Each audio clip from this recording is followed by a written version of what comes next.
రెడ్డి ప్రియతమ యనుమల రేవంత్ రెడ్డి తెలంగాణ రాష్ట్ర ముఖ్యమంత్రి గిదేంది జేఎల్ కావాలన్నా గురుకుల ఉద్యోగాలపై బ్రోకర్ల బేరాలు గురుకుల ఉద్యోగాల పైన బ్రోకర్ల బేరాలట.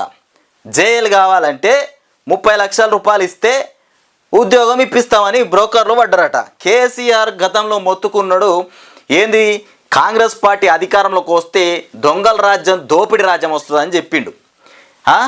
ఇవాళ అదే జరిగింది కదా. ఇగో ఇక్కడ చూడుర్రి, తీన్మార్ మల్లన్న ఉన్నాడు. తీన్మార్ మల్లన్న గొంతు ఎత్తుకొని మస్తుగా మాట్లాడతాడు. గివిటి మీద మాత్రం మాట్లాడడానికి శాతగాకపాయ మల్లన్నకి. ఇదేంది, ఇదిగో ఇక్కడ చూడుర్రి, ఒక్కో పోస్టుకు 30 లక్షలు డిమాండ్. ఇక డెమో మార్కులు వేయిస్తామని ఆశలు. ఒక పోస్టుకు 30 లక్షల రూపాయలు డిమాండ్ చేస్తున్నారట.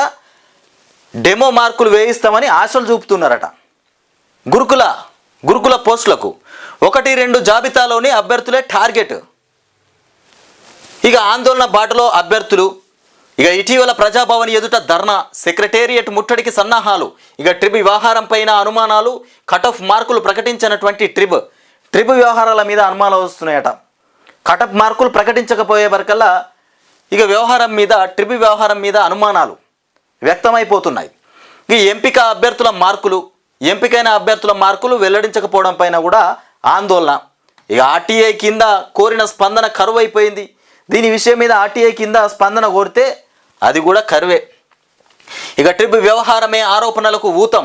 ట్రిబ్ వ్యవహరిస్తున్నటువంటి తీరు అనేక అనుమానాలకు తావిస్తున్నది. ఇక టీజీటీ, బీజీటీ, పీడీ తదితర పోస్టుల విషయంలో సర్టిఫికేట్ ఇక వెరిఫికేషన్ పూర్తయినటువంటి మరుసటి రోజే ఆయా పోస్టులకు ఎంపికైనటువంటి 1:1 ఇక అభ్యర్థుల జాబితాను ట్రిబ్ ప్రకటించింది. కానీ ఇక జేఎల్, డిఎల్ పోస్టులకు సంబంధించినటువంటి జాబితాను సర్టిఫికేట్ వెరిఫికేషన్ ఇక డెమోలను తీసుకున్నటువంటి దాదాపు వారం 10 రోజుల అనంతరం ప్రకటించింది. ఈ జాప్యమే పోస్టుల భర్తీలో గోల్మాల్ జరిగిందనేటువంటి ప్రచారానికి ఊతమిస్తున్నదని కథ. ఇగో ఇక్కడ బాధితుడు చూస్తున్నాం కదా, డెమో మార్కుల కేటాయింపులో అక్రమాలు జరిగాయని ఆరోపిస్తూ ప్రజాభవన్ వద్ద జరిగిన ఆందోళనలో మాట్లాడుతున్నటువంటి అభ్యర్థి. ఇక ఉద్యోగాల భర్తీ వ్యవహారంలో బ్రోకర్లు చెలరేగిపోతున్నారు. ప్రభుత్వ ఉద్యోగాలు ఇప్పిస్తామంటూ ఇక అంగట్లో అమ్మకానికి పెడుతున్నారు. ప్రభుత్వ ఉద్యోగాలు ఇస్తామని ఇక బ్రోకర్లు చెలరేగిపోతున్నటువంటి కథ. మన కాంగ్రెస్ ప్రభుత్వం వచ్చిన తర్వాత ఇక గిట్లా అయిపోయింది. బ్రోకర్ల దందా ఇంకా జర ఎక్కువ అయిపోయింది. అప్పుడెప్పుడో టీఎస్పీఎస్సీ పేపర్ లీక్ అయిపోయింది అని తెలంగాణ మొత్తం ఆగం చేసిర్రు ఈ ప్రతిపక్ష పోళ్ళు. ఇవాళ దీని మీద ఏం మాట్లాడాలి రేవంత్ రెడ్డి ముఖ్యమంత్రి? ఈ గురుకులాల్లో జూనియర్ లెక్చరర్ పోస్టులకు ఇప్పిస్తామంటూ పలువురు బ్రోకర్లు అభ్యర్థులను ఇక నిలువు దోపిడీ చేస్తున్నారనేటువంటి ఆరోపణలు వినిపిస్తున్నాయి. ఒక పోస్టుకు 30 లక్షల వరకు బేరాలు ఇక నడుస్తున్నాయని అభ్యర్థులు తీవ్ర ఆందోళన వ్యక్తం చేస్తున్నారు. ఇటీవల పలువురు అభ్యర్థులు ఏకంగా ప్రజాభవన్ ఎదుట ఆందోళనకు దిగడం ఇక పరిస్థితి తీవ్రతను సూచిస్తున్నది. రాష్ట్ర వ్యాప్తంగా ఎస్సీ, ఎస్టీ, మైనార్టీ, బీసీ గురుకులాల్లో జూనియర్ లెక్చరర్, డిగ్రీ ఇక లెక్చరర్, ఇక ఫిజికల్ డైరెక్టర్, ఇక లైబ్రేరియన్ ఇక కలిపి మొత్తము 2876 పోస్టుల భర్తీకి Telangana residential educational institute recruitment board ఇక ట్రిబ్ చర్యలు చేపట్టింది. ఈ మల్టీ బోనల్ పోస్టులకు రాత పరీక్షలతో పాటు ఇక డెమోలు నిర్వహించింది. డెమోకు 25 మార్కులు. డెమో నిర్వహిస్తే డెమోకు 25 మార్కులు. జేఎల్ కావాలా? ఇగో ఇట్లా ఉంది. ఇక బ్యాక్లాగు భర్తీ చేయాలని నిరుద్యోగి దీక్ష పట్టింది.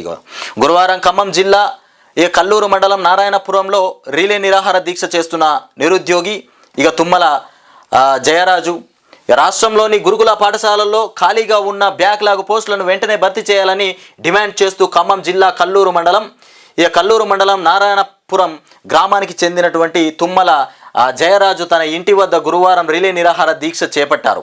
ఈ సందర్భంగా ఆయన మాట్లాడుతూ ఆగస్టు 2023లో గురుకుల పోస్టులకు పరీక్ష రాసి 1:2 పద్ధతిలో ఇక ఇంటర్వ్యూకు వెళ్ళినట్టు తెలిపారు. ఇక తనకంటే ముందున్నటువంటి అభ్యర్థి పీజీటీ జేఎల్ డిగ్రీ లెక్చరర్ పోస్టులకు అర్హత సాధించడంతో ఆయా పోస్టులు కోల్పోయినట్టు ఆవేదన వ్యక్తం చేశారు. ఒకే అభ్యర్థి 3 పోస్టులకు ఎంపిక కావడంతో బ్యాక్లాగ్ పోస్టులు మిగిలిపోయాయి. తనలాంటి వారికి అన్యాయం జరుగుతుందని చెప్పారు. రాష్ట్రంలో 9,210 పోస్టులకు ప్రభుత్వం అభ్యర్థులను ఇంటర్వ్యూలకు ఆహ్వానించగా ఇక ఇందులో 4,000 పోస్టుల బ్యాక్లాగ్ కింద మిగిలిపోయాయని కూడా వెంటనే వాటిని భర్తీ చేసి తనలాంటి వారికి న్యాయం చేయాలని కోరారు. ఇక బ్యాక్లాగ్ పోస్టులను భర్తీ చేయాలంటూ హైదరాబాద్లో ఇక ఆన్లైన్